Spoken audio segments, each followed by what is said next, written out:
कराची के इलाके सदर में पथारा माफिया ने पुलिस अफसर को तशद्दुद का निशाना बना डाला है। इस बारे में मजीद तफसीलात जानते हैं मोहम्मद बिलाल खान से। जी बिलाल, बताइएगा।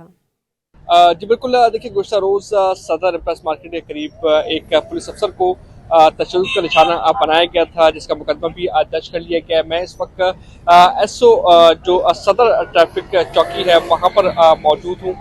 ये मैं आपको बता चलूँ कि ये वो मकाम है जहाँ पर तजावुज़ात मौजूद है। मेरा कैमरामैन आपको दिखाएगा मेरा कब में कि ये देख सकते हैं कि यहाँ पर जो तजावुज़ात का सिलसिला है वो उसकी भरमार देखने को मिल रही है। दोनों अतराफ में तजावुज़ात देखी गई हैं, जबकि इन्हीं तजावुज़ात की वजह से ट्रैफिक जैम की सूरत देखने को मिलती है। और जो ट्रैफिक पुलिस है वो ये कोशिश करती है कि ट्रैफिक की रवानी को बरकरार रखा जाए और कोशिश की जाए कि ट्रैफिक में खलल ना आए। मेरे साथ इस वक्त एसओ सदर मौजूद है, उनसे बात करेंगे। अच्छा, ये बताइएगा कि ये तजावुज़ात तो रोज़ाना की बुनियाद पर बढ़ती ही जा रही हैं, कोई अहम इक़दामात देखने को नहीं मिल रहे, पहली चीज़। और दूसरा ये कि ट्रैफिक की रवानी में खलल बहुत ज़्यादा पड़ता है, क्या कहेंगे इसमें?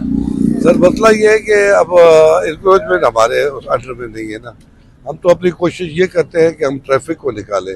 जहाँ बहुत ज़्यादा होता है वहाँ रेडी को हटाना पड़ता है, हटा के हम अपना पीक आवर में ट्रैफिक को क्लियर कराते हैं। बाकी ये एक इदारे मौजूद है, भगवान साहब है, वो बहुत अच्छा काम कर रहे हैं।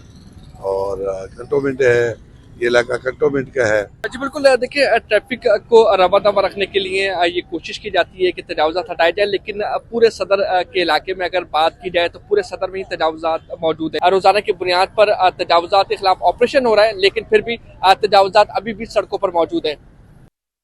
बहुत शुक्रिया मोहम्मद बिलाल खान आप